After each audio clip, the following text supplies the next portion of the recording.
Hello and welcome to this Siebel 20 presentation. Today we look at the content of the Siebel CRM update 20.3. So 20.3 brings quite a lot of features and enhancements, such as the seamless repository delivery framework, the post-install database setup utility, which is part of the delivery framework, and a new way of delivering repository content to customers called hybrid runtime repository. One of the features delivered actually through the new framework is the runtime repository rollback. We'll have a look at that. And there's an OpenUI feature coming up, auto tile visualization, a tiny change to the migration application that we will discuss, and changes in working with LOVs in development environments through integration workspaces. So let's have a look at all these different features, starting with the big one that you will notice when you run the update installer.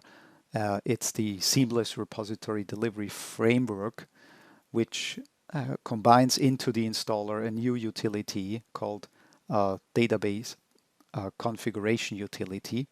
And the eagle-eyed among you might have noticed in previous versions that the link or the section in the update installer was already there, but it was grayed out. And actually customers using a controlled release or early adopter program, they could enable it. And this was available since 19.4 for customers on the controlled availability or controlled release program.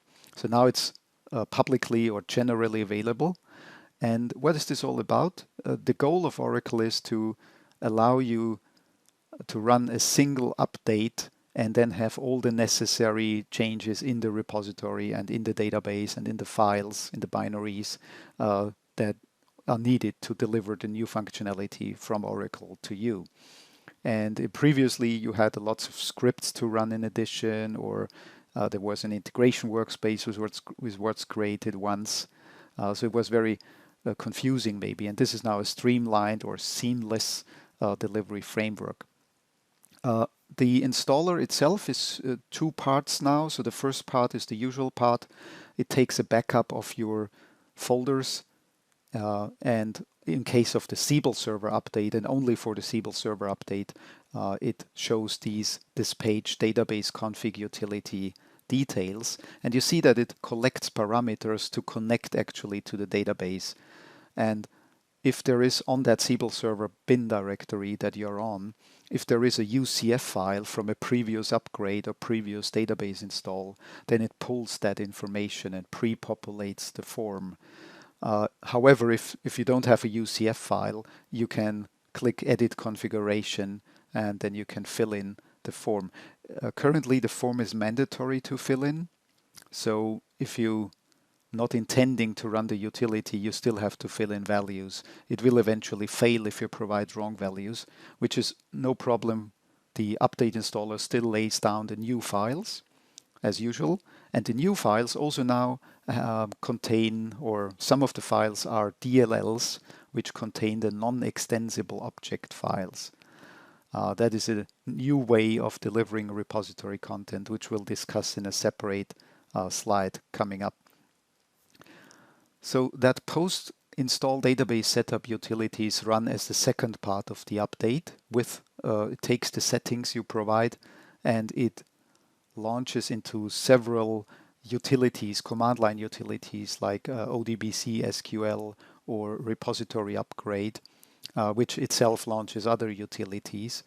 And so it orchestrates these utilities very much like the upgrade wizard does in a big upgrade.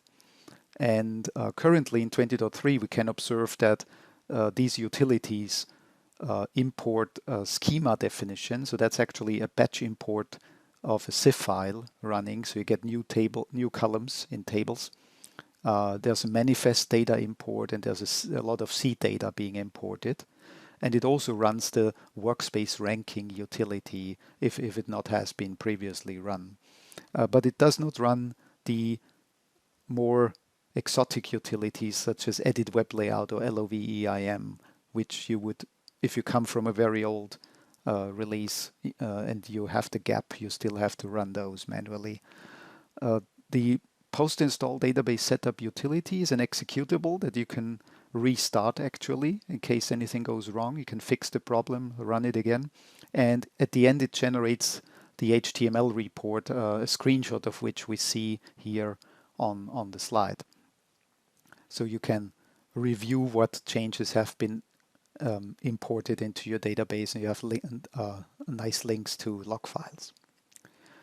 And one file type imported or actually laid down on your disk through the update installer is DLL files that actually are non-extensible objects, which is the acronym is NEO. And this is file-based repository information, which augments the database-driven runtime repository. So the object manager would now load both the file information and the database information into its memory cache. Once an object is marked up as NEO, it cannot be extended by the customer, but hence it's non-extensible. And in the About View dialog, you actually would see that an object is a non-extensible object. We see the square bracket NEO sign here in red for the ISS Unified Admin screen, for product administration screen, for example. So this is a way how Oracle, thinking forward, could deliver any changes that they want you to have, but they do not allow you to modify them. One of these changes delivered as a NEO is actually the runtime repository version rollback. So this is applicable to your runtime or RR environments, which is test or production, not for dev. And in test or production environments, if you run incremental migrations, then you get multiple versions of the main workspace. And there's a new system preference, which actually is a number. And if the number of dates has been elapsed, then these older versions that are older than these days, they actually will become stable. So you notice there's a stable flag. And that stable flag can also be set by an administrator. And you can take your, for example, version 4 in this screenshot has been delivered, and yeah, as luck will have it, or bad luck will have it, you have a bad version, you have to roll back to version 3. Then you could just simply click the rollback button from the workspace dashboard, and it will roll back to the latest stable version. If you want to reactivate, you press the activate button. So that's kind of the rollback from the rollback. The OpenUI change, that's quite interesting, is the auto tile visualization. So this is another feature which has been under testing by controlled release customers for quite a while now, and it's now publicly available. And it allows you to set a single user property on the applet level or even on the application level, which would then affect all the list applets. And that user property is called enable auto tile. And when you set it to true, each applet or when it's set for the application, every applet literally will have two buttons, list and card, and it will allow you to toggle between the traditional list mode or grid and the not so new card mode. So some vanilla applets already have a card mode, and now every list applet could have a card or tile mode. And the screenshot is taken from the account list applet, and you notice that there are 9 list columns used, and it's actually the first 9 columns displayed. They are used for creating these tiles, and you can scroll sideways. And if you don't want these columns to be displayed in that order, you can change the column order by using another user property on the applet level. And that takes the values, actually the numbers of the web template items for the list columns in a sequence, and it will then use the columns in that sequence. The migration application got an update too. The change is very subtle, so if you edit a connection or create a connection, then you're usually prompted for just the name and the REST endpoint. But now you also have new fields here, which are optional, but you can save the database schema owner user ID and the table space names and your database encoding. And this information will be used when you run an import plan. So it applies to target environments only. When you run an import plan, then there will be a prompt for the same information, but it will be pre-populated. And the final change that we discussed today is a change in how to deal with LOVs in the development environment. In prior versions, 22 or lower, if you want to edit LOVs in a DR environment, you have to create a development workspace, a dev workspace, and only then you have write access to the LOVs. In 23 or higher, you can make the modification from an integration workspace itself. So you can open an integration workspace and go right away to the LOVs. No need to create a development workspace just for that purpose. There's a new system preference as well. Goes by the name of disable seed UPD on dev workspace. What does that mean? If you set it to false, so not disable, then LOV modification is allowed in dev and integration workspaces, which is the default. If you set it to true, then you can only use integration workspaces, so updating LOVs in developer workspaces is not allowed.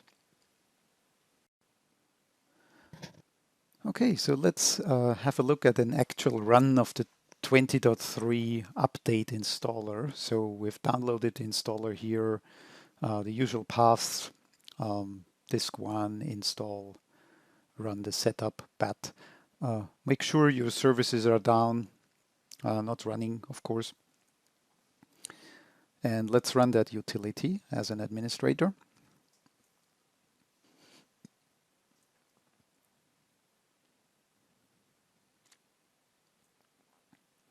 So we select the Siebel Enterprise Server Home, and that will keep the link enabled.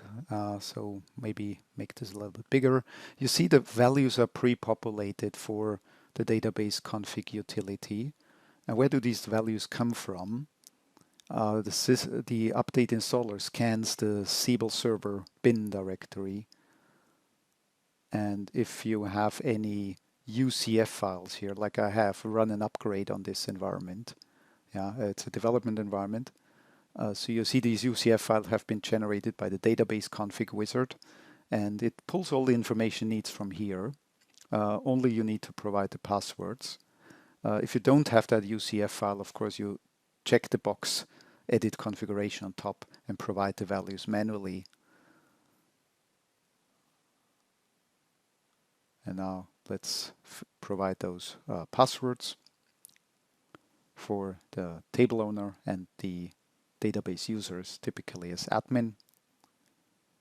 And now we can run the update installer.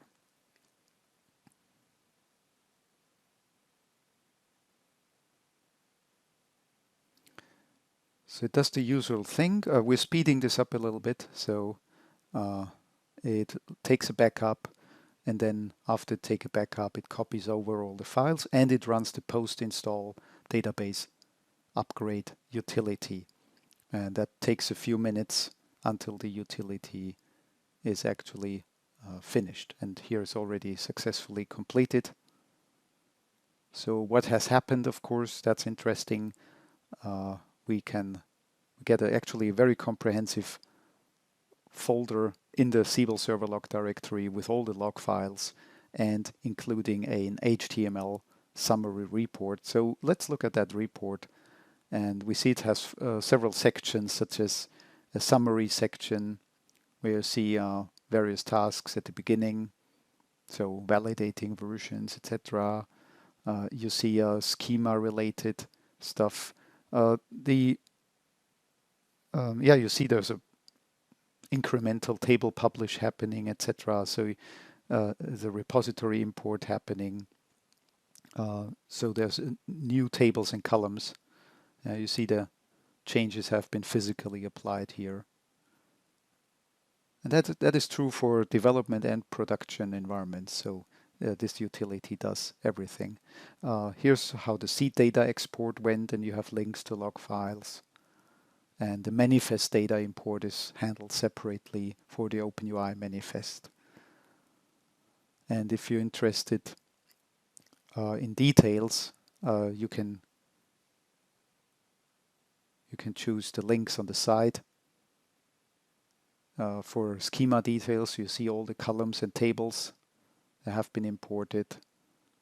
For example, the new fields for the migration utility, the manifest information, the version number. So there's the new tile for the list applets, the auto tile visualization enabled by this one, and the seed data changes. Not just LOVs that you get a lot of seed data, such as responsibilities and views, system preferences, and the like, and you can check them all out in this nice little report. So here's the list of values that has been added.